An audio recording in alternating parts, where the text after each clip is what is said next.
बिस्मिल्लाहिर्रहमानिर्रहीम। छोटा सा टॉपिक है और बड़ा ही मज़ेदार टॉपिक है।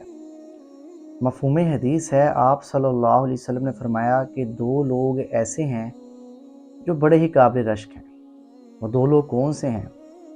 उनमें से जो पहला शख्स है ना, वो है कि अल्लाह के नबी ने फरमाया कि जिसे अल्लाह ने कुरान जैसी अजीम नेमत दी और वो दिन रात उसकी तिलावत में जो है वो मशगूल रहता है। मतलब ये है कि हर वक्त जो है वो कुरान पाक पढ़ता रहता है, हर वक्त उसकी ज़ुबान पर कुरान पाक जारी रहता है। और दूसरा पता है आपको कौन है? दूसरा अल्लाह के नबी ने फरमाया वो है कि जिसको अल्लाह ने माल दिया और वो दिन रात उसको अल्लाह के रास्ते में खर्च करने पर तुला हुआ है। मतलब ये है कि हर वक्त जो है वो अल्लाह के रास्ते में खर्च कर रहा है। ये दो लोग भाई दोस्तों ऐसे हैं कि ये काबिल रश्क हैं। और वैसे भी जो है वो रमज़ानुल मुबारक का महीना चल रहा है, तो कुरान पाक आप जितना पढ़ सकते हैं ना उतना पढ़ें। याद रखें कि अक्सर लोग जो है वो कहते हैं कि कुरान पाक जो है वो समझ कर पढ़ना चाहिए। बिल्कुल उनकी बात ठीक है। तो याद रखें कि साल में 12 महीने होते हैं, तो उसमें से जो 11 महीने हैं ना, वो आप कुरान पाक को समझा करें। किसी अच्छे इंस्टीट्यूट में चले जाएँ या किसी अच्छे मदरसे में चले जाएँ या किसी अच्छे मौलम के पास चले जाएँ, प्रोफ़ेसर उस्ताद के पास चले जाएँ, जो आपको कुरान पाक पढ़ा सके। याद रखें कि जैसे इंसान खुद ब खुद पढ़कर जो है किताबें डॉक्टर नहीं बन सकता, इंजीनियर नहीं बन सकता ना, ऐसे ही खुद कुरान पाक पढ़कर जो है वो मुफ़स्सिर नहीं बन सकता। वो कुरान पाक को समझ नहीं सकता। उसके लिए किसी अच्छे आलिम दीन की जो है वो ज़रूरत है। तो आप किसी भी अच्छे जो है वो आलिम या मुफ्ती के पास चले जाएँ या किसी भी अच्छे मोटिवेशनल के पास चले जाएँ जो आपको कुरान पाक अच्छी तरीके से समझा सके। तो साल के 11 महीने जो है ना भाई दोस्तों, उसमें आप कुरान पाक सीखें, कोई भी आपको नहीं रोकता।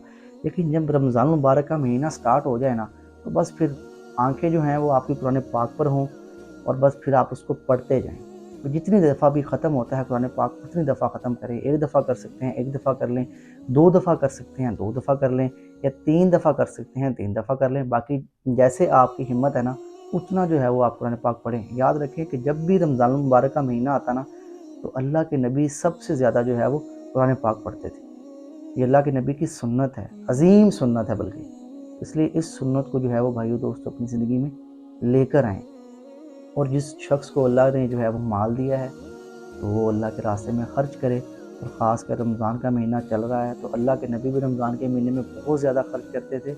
हालांकि आम महीनों में भी अल्लाह के नबी बहुत ज़्यादा खर्च करते थे, लेकिन जब रमज़ान मुबारक का महीना शुरू होता ना, तो अल्लाह के नबी इसमें दोनों हाथों से जो है वो खर्च किया करते थे। अल्लाह को सखी जो है वो बड़ा पसंद है। इसलिए अगर अल्लाह ने आपको माल दिया ना, उसको जो है वो अल्लाह के रास्ते में ज़रूर खर्च करें। और अब मैं बताता हूँ आपको 2 कलमों के बारे में कि जो अल्लाह को बड़े पसंद हैं। तो 2 महबूब कलमे हैं वो अल्लाह को बड़े पसंद हैं। अल्लाह के नबी ने फरमाया भी 2 कलमे ऐसे हैं कि जो अल्लाह को बड़े पसंद हैं, ज़ुबान पर जो है वो बड़े हल्के हैं और मीज़ान पर बड़े भारी हैं। वो कलमे कौन से हैं? हदीस पाक का मफ़हूम है अल कलिमतानी खफ़ीफ़तानी अलल लिसानी सक़ीलतानी फ़िल मीज़ानी हबीबतानी इलर रहमानी। वो 2 कलमे हैं सुबहानल्लाहि व बिहम्दिही सुबहानल्लाहिल अज़ीम। याद रखें कि अगर पूरी दुनिया एक पलड़े में रख दी जाए ना, या पूरी कायनात एक पलड़े में रख दी जाए और एक पलड़े में ये सुबहान अल्लाहि व बिहम्दिही सुबहान अल्लाहिल अज़ीम जो है रख दिए जाएँ, तो ये पलड़ा जो है ये वज़नी साबित होगा, भारी साबित होगा। और हो सकता है कि जो शख्स ये कलमा पढ़ता है ना, सुबहान अल्लाहि व बिहम्दिही सुबहान अल्लाहिल अज़ीम, तो इस कलमे की वजह से अल्लाह ताला उसकी बख्शिश फरमा दें, क्योंकि अल्लाह को ये कलमे पसंद ही बहुत ज़्यादा हैं। इसलिए रमज़ान के महीने में भाइयों दोस्तों जितनी आप तस्बीह कर सकते हैं सुबहान अल्लाहि व बिहम्दिही सुबहान अल्लाहिल अज़ीम की, उतनी करें। कम से कम जो है वो दिन में 100 दफ़ा जो है वो ये तस्बीह जो है वो लाज़मी करें। अल्लाह रब्बुल इज़्ज़त मुझे, आपको, हम सबको इन तमाम बातों पर जो है वो अमल करने की तौफ़ीक़ अता फ़रमाए। जज़ाकल्लाहु खैर।